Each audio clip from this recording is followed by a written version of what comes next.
జగద్గురువులు ఆదిశంకరాచార్యులు వారు శుద్ధ వైష్ణవులు అంటూ చినజీయర్ స్వామి చేసినటువంటి వ్యాఖ్యలు తీవ్ర దుమారాన్ని రేపుతూ ఉన్నాయి.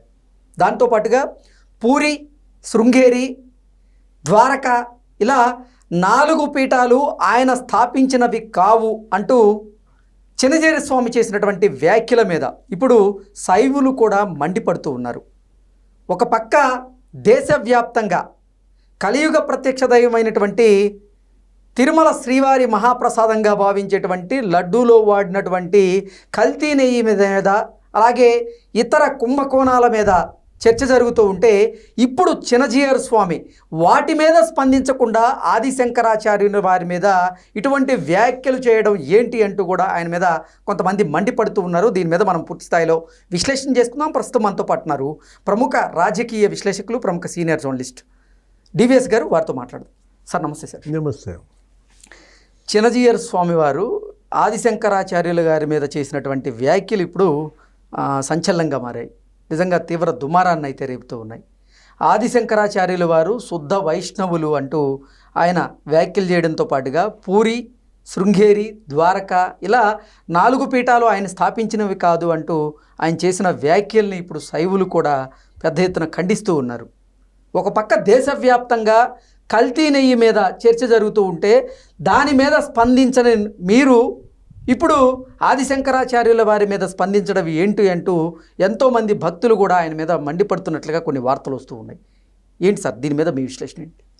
అంటే దీన్ని అసందర్భ ప్రవచనం అనాలా, బోధన అనాలా, మాట్లాడాల్సిన దాని మీద మాట్లాడకుండా, స్పందించాల్సిన దాని మీద స్పందించకుండా వేరే దానిపై మాట్లాడటం, స్పందించటం ఇలాగే బూమరాంగ్ అవుతాయి. యాక్చువల్గా దేశం మొత్తం భగ్గుమంటారు. ప్రపంచవ్యాప్తంగా తిరుమల తిరుపతి స్వామివారి భక్తులు కోట్లాది మంది వాళ్ళ ఆగ్రహంతో మరి మండిపడుతున్నారు.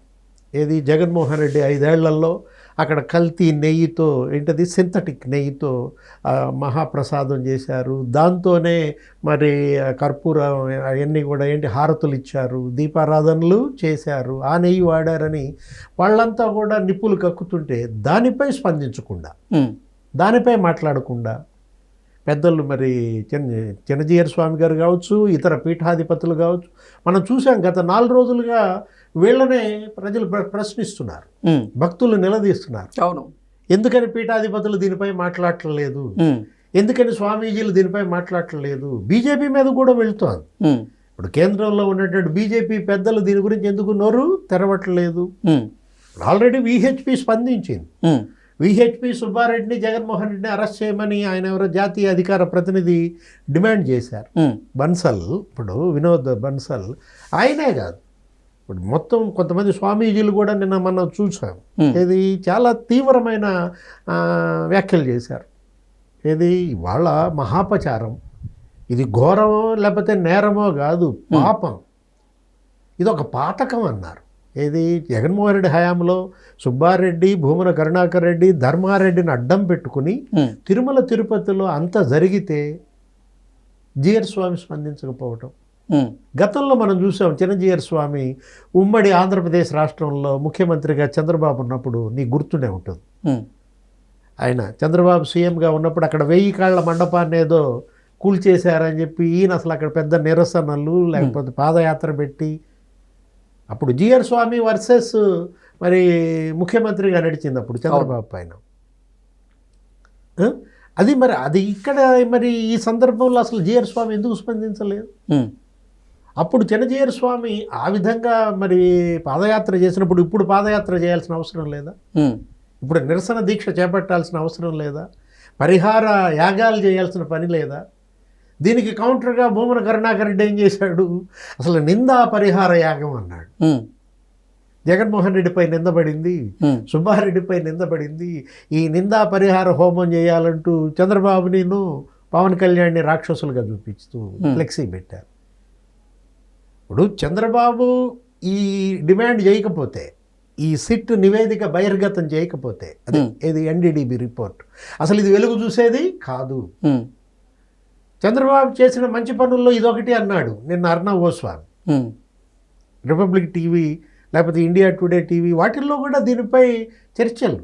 What is this Jaganmohan Reddy what are your motives? కోట్లాది భక్తులతో గతంలో మనం చూసాం. గోరఖ్పూర్ ఎంపీ ఏమన్నాడు? పంది కొవ్వు తినిపించాడు జగన్మోహన్ రెడ్డి అన్నాడు. కోట్లాది భక్తులతో ఇవాళ సింథటిక్ నెయ్యి తినిపించాడు, లేకపోతే ఏదో హార్పిక్ ఏటులో వాడతారు అదేంటి లప్సా తినిపించారు అని చెప్పి ప్రచారం సాగుతున్నప్పుడు అది స్వామివారి మహాప్రసాదం. తిరుమల తిరుపతి లడ్డు అది ఒక ఎమోషన్.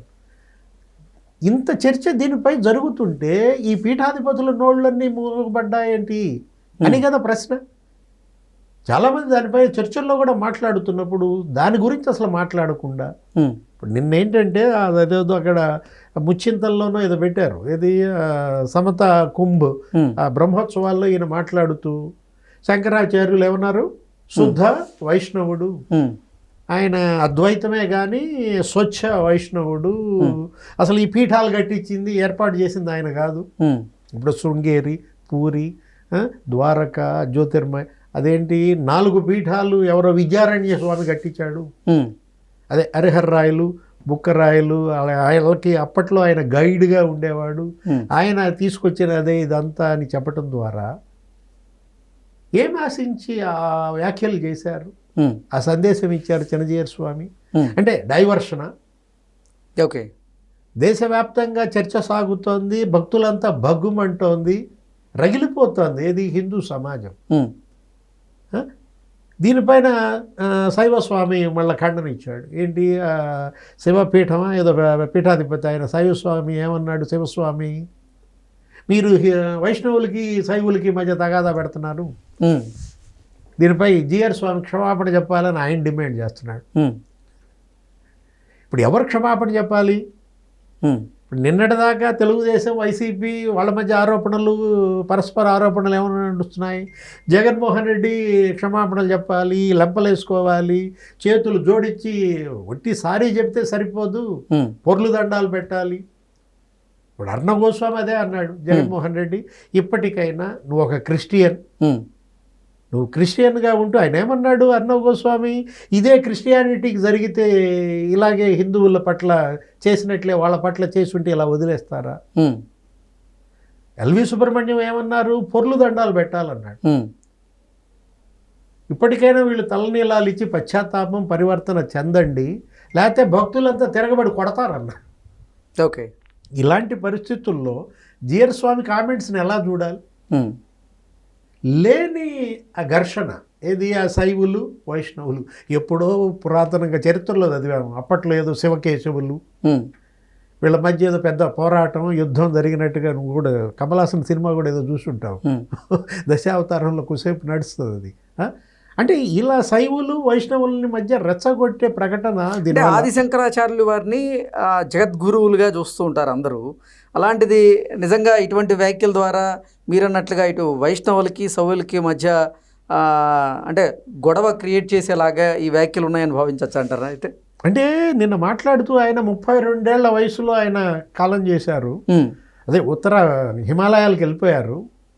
32 ఏళ్ల వయసులో హిమాలయాలకు వెళ్ళి ఇంకా తిరిగి రాలేదు అన్నాడు. ఇంకా తిరిగి రానప్పుడు మరి ఈ పీఠాలు ఆయన ఏర్పాటు చేశారని ఎలా అంటారంటూ ఒక వాదన తీసుకొచ్చారు జీఆర్ స్వామి గారు. ఇప్పుడు ఆయన ఏంటి చినజీయర్ స్వామి అంటే ఇవాళ చాలా ఇది కదా. గతంలో మనం చూసాం ఎన్నేళ్ల నుంచి ఆయన భక్తులు, ఆయన యొక్క అభిమానులు ఇలాంటి వ్యాఖ్యల ద్వారా ఆయన సమాజానికి ఏం సందేశం దీంట్లో? తను స్పందిస్తే దేని మీద స్పందించాలి? ఇప్పుడు కరెంట్ సబ్జెక్ట్ ఏంటి? ఇవాళ మొత్తం హిందూ సమాజం, భక్త సమాజం మొత్తం హిందూ మతం అంతా ఏమని నిలదీస్తోంది? పీఠాధిపతులు దీనిపై మాట్లాడరేంటి? సుబ్బారెడ్డి హయాంలో, జగన్మోహన్ రెడ్డి హయాంలో, భూమన హయాంలో జరిగిన మహాపచారాలపై స్పందించరేంటి? చేయాల్సింది అక్కడ కదా, తిరుమలలో.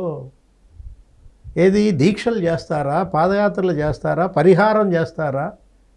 వాటిపైన మాట్లాడకుండా ఆయన వైష్ణవుడు అంటూ శైవుల్ని రెచ్చగొట్టడం ద్వారా ఏమీ సందేశం ఇస్తున్నారు GR Swamy? Okay, okay sir, thank you so much.